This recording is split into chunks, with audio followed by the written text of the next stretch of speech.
Dilbag Singh, welcome to पावरजाल academy. और इस वीडियो में हम लोग एक केस लॉ डिस्कस करेंगे जिसमें कि इंडियन एविडेंस एक्ट के एक प्रिंसिपल को समझाया गया था, which is test identification parade under section 9। केस का नाम है Uday Kumar versus state of Tamil Nadu, और जो हम लोग प्रिंसिपल बात कर रहे हैं that is under section 9 of the Indian evidence act. याद रखना कि सेक्शन 9 में और भी बहुत सारी चीज़ें हैं, बट यहाँ पर हम लोग को ध्यान देना है आइडेंटिफिकेशन पे, ठीक है।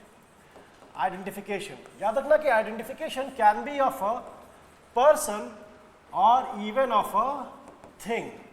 आइडेंटिफिकेशन पर्सन का भी हो सकता है और आइडेंटिफिकेशन थिंग का भी हो सकता है।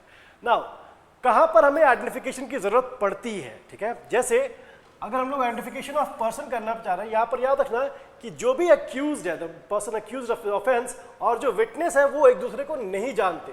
The witness only knows the accused by his face, इसीलिए वहां पर विटनेस को बुलाया जाता है टू आइडेंटिफाई द पर्सन। याद रखना कब जरूरत पड़ती है इसकी, when the witness and accused are unknown to each other, ठीक है।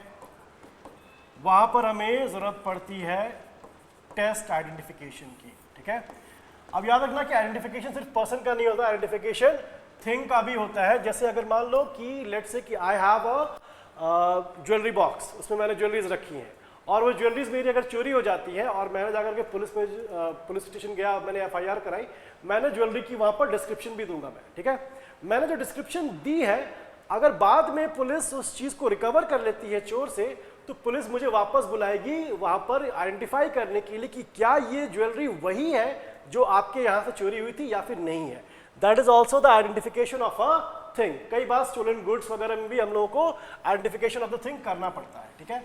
बट हम लोग को इस केस लॉ में आइडेंटिफिकेशन ऑफ अ थिंग से जरूरत, हमारा वो कंसर्न नहीं है, हमारा कंसर्न है आइडेंटिफिकेशन ऑफ अ पर्सन से, ठीक है।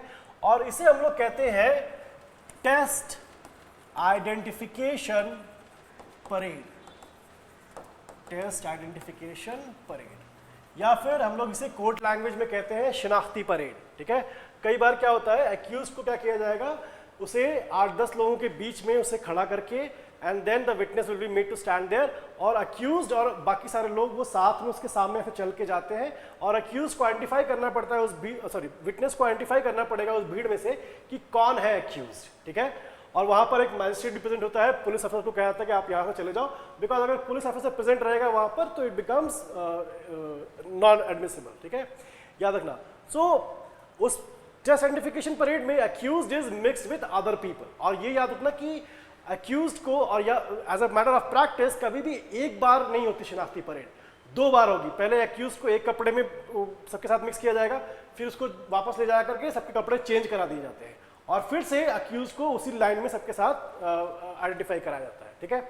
अब यहाँ पर हम लोगों को दूसरी चीज ये भी याद रखनी है कि अक्यूज का ऐसा ना हो कि वो आपको एकदम ही अलग दिख जाए, ठीक है। जैसे मान लो अगर अक्यूज की हाइट 6 फीट है तो बाकी लोग जो होंगे वो भी उसके ऑलमोस्ट सेम हाइट के ही होंगे, वरना ऐसा ना हो कि आपने अक्यूज को 6 फीट का रख दिया है और बाकी लोग जो है वो 5 फीट 5 इंच के ही। वहां पर विटनेस के लिए बहुत ईजी हो जाएगा आइडेंटिफाई करना कि ये है अक्यूज, ठीक है। So police also makes the effort कि अक्यूज को आइडेंटिफाई करना विटनेस के लिए डिफिकल्ट हो, ताकि वो उसी को आइडेंटिफाई कर सके जो कि एक्चुअली अक्यूज है, ठीक है। वहां पर याद, इस चीज को याद रखना। तो इसीलिए उसे हम लोग कई बार मिक्स करते हैं, कई बार कपड़े चेंज करते हैं, और एक बार ऐसा भी होगा कि जिसमें कि अक्यूज प्रेजेंट है ही नहीं, वहां पर दूसरे लोग प्रेजेंट हैं। अगर विटनेस ने उनमें से किसी को आइडेंटिफाई कर दिया, दैट मींस कि विटनेस को नहीं पता कि अक्यूज कौन है। तो टेस्ट आइडेंटिफिकेशन परेड जो है, it is a very essential part of investigation. और याद रखना कि जो हम लोग section 9 of Indian evidence act में पढ़ते हैं, right, this is not sufficient, because इसके साथ ही हम लोग को सेक्शन 54A ऑफ सीआरपीसी भी पढ़ना पड़ेगा। याद रखना कि test identification parade accused demand नहीं कर सकता, it is the prerogative of the investigating officer कि टेस्ट आइडेंटिफिकेशन परेड मुझे करानी है या नहीं करानी है।